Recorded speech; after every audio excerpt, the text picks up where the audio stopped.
नमस्कार, मी Dhananjay Sanap Agrowon show मध्ये तुमचं स्वागत. पीक विमा, पीक कर्ज किंवा शासनाच्या कोणत्याही कृषी योजनेचा लाभ घेण्यासाठी ई पीक पाहणी महत्त्वाची आहे. त्यात यंदा सरासरीपेक्षा कमी पावसाची शक्यता अधिक आहे, त्यामुळे तर पीक विमा काढणं सुद्धा तेवढंच गरजेचं आहे. आता त्यासाठी लागतं ई पीक पाहणी करून घेणं.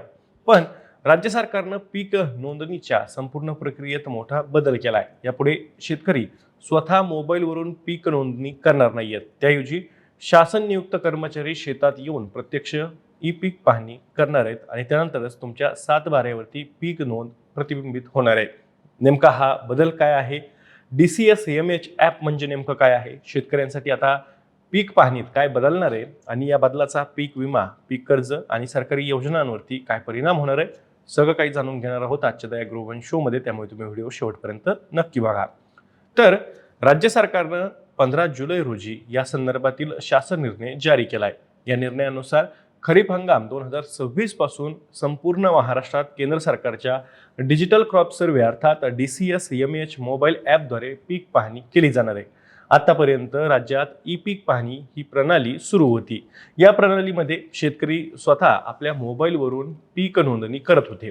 त्यानंतर काही कालावधीत उर्वरित शेतांची नोंदणी सुद्धा पीक पाहणी सहाय्यकाकडून केली जात होती. म्हणजेच ज्या शेतकऱ्यांची पीक पाहणी मोबाईलवरून झाली नाही, अशा शेतकऱ्यांची पीक पाहणी ही सहाय्यकांकडून केली जात होती. विशेष म्हणजे शेतकऱ्यांनी केलेल्या नोंदी थेट गाव नमुना क्रमांक 12 वर प्रतिबिंबित होत होत्या. त्यासाठी ग्राम महसूल अधिकाऱ्यांची पूर्व पडताळणी आवश्यक नव्हती. मात्र आता ही संपूर्ण प्रक्रिया बदललेली आहे. केंद्र सरकारनं डिजिटल ॲग्रिकल्चर मिशन अंतर्गत संपूर्ण देशासाठी डिजिटल क्रॉप सर्व्हे ही एक समान प्रणाली विकसित केली आहे. या प्रणालीचा वापर करून देशभरात एकाच पद्धतीनं पीक पाहणी होणार आहे. अचूक माहिती उपलब्ध होईल. त्यातूनच ती माहिती ॲग्रीस्टॅक, फार्मर रजिस्ट्री, पीक विमा, पीक कर्ज आणि इतर कृषी योजनांसाठी वापरण्यात येईल, असा सरकारचा उद्देश आहे. ही प्रणाली महाराष्ट्रात लागू करण्यापूर्वी राज्यातील प्रत्येक जिल्ह्यातील एका तालुक्यातील 10 गावांमध्ये म्हणजेच एकूण 340 गावांमध्ये प्रायोगिक चाचपणी या प्रयोगाची घेण्यात आलेली आहे. या चाचणीत ही प्रणाली प्रभावी असल्याचं आढळल्यानंतर राज्य सरकारनं ती संपूर्ण राज्यात लागू करण्याचा निर्णय घेतल्याचा दावा सुद्धा केला जातोय. खरं तर ई पीक पाहणी ज्यावेळेस शेतकरी करायचे त्यावेळेस त्याच्यामध्ये अनंत अडचणी या शेतकऱ्यांना भेडसावायच्या आणि त्यामुळे मोठ्या प्रमाणात ई पीक पाहणीला प्रतिसाद हा मिळत नव्हता. नेटवर्कचे इश्यू होते, सर्व्हरचे इश्यू होते आणि त्यामुळे ई पीक पाहणीचा टक्का राज्यात वाढत नव्हता.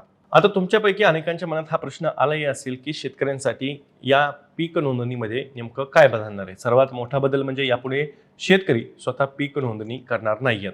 शासन नियुक्त पीक पाहणी सहाय्यक प्रत्यक्ष शेतात येतील, ते उभ्या पिकाची पाहणी करतील आणि DCSMH ॲपमध्ये त्याची माहिती भरतील. हे सहाय्यक कोण असतील तर सरकारने यासाठी कोतवाल, ग्राम रोजगार सेवक, आशा सेविका, महाराष्ट्र राज्य ग्रामीण जीवनोन्नती अभियानातील कर्मचारी, कॉमन सर्व्हिस सेंटरचे चालक आणि इतर मानधनावरील कर्मचाऱ्यांची नियुक्ती करण्याची तरतूद केलेली आहे. हे कर्मचारी उपलब्ध नसल्यास माय भारत पोर्टलवरील नेहरू युवा स्वयंसेवक हे काम करतील, असंही शासन निर्णयात राज्य सरकारनं स्पष्ट केलंय.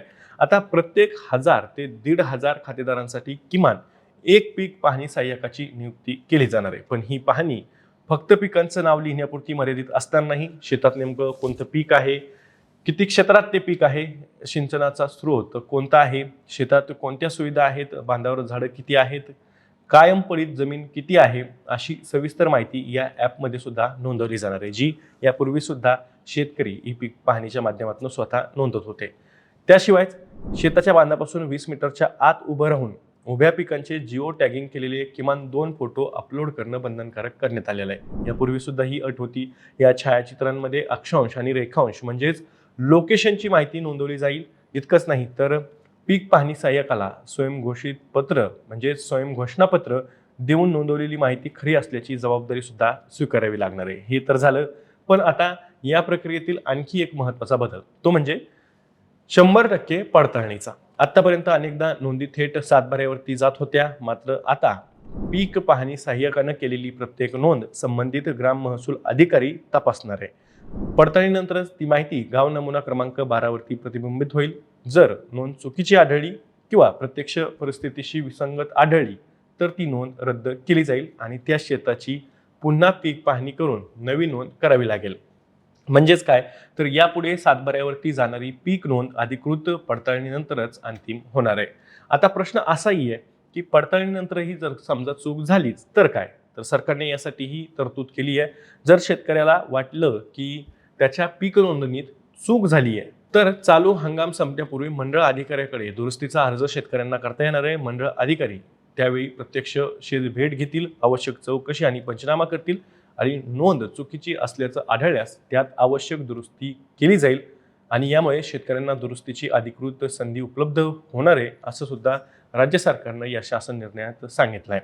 या नवीन प्रणालीतील आणखी एक महत्त्वाची बाब म्हणजे DCSMH मध्ये नोंदवलेली आणि ग्राम महसूल अधिकाऱ्यांनी मंजूर केलेली पीक माहिती ही पीक कर्ज, पीक विमा आणि इतर सर्व शासकीय कृषी योजनांसाठी अधिकृत आणि वैध मानली जाणार आहे. म्हणजेच भविष्यात सरकारी योजनांचा लाभ घेताना हीच पीक नोंद महत्त्वाची ठरणार आहे. सरकारनं बहुवार्षिक फळबागांनाही दिलासा दिलाय.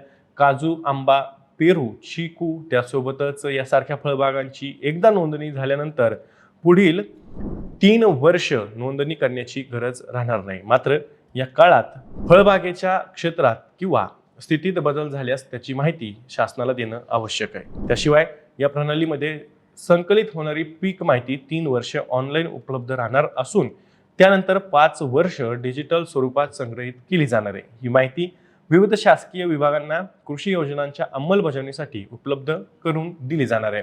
एकूणच काय, तर पीक नोंदणीची जुनी ई पीक पाहणी प्रणाली आता इतिहास जमा होणार आहे. तिची जागा DCSMH ही नवीन डिजिटल प्रणाली घेणार आहे. सरकारचा असा दावा आहे की यामुळे पीक नोंदणी अधिक अचूक, पारदर्शक आणि पडताळणीसह उपलब्ध होईल. मात्र ही नवीन व्यवस्था शेतकऱ्यांसाठी किती सोयीची ठरते आणि तिची अंमलबजावणी किती प्रभावी होते हे आपल्याला चालू हंगामामध्ये स्पष्ट होणार आहे. आता तुम्हाला या सगळ्याबद्दल काय वाटतंय?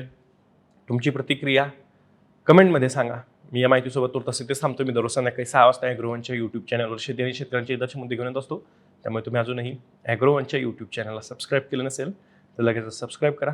व्हिडिओ जास्तीत जास्त शेतकऱ्यांपर्यंत पाठवण्यासाठी व्हिडिओला लाईक आणि शेअर नक्की करा. आपण पुन्हा भेटू. तोवर तुम्ही तुमची आणि तुमच्या जवळच्या माणसांची काळजी घ्या.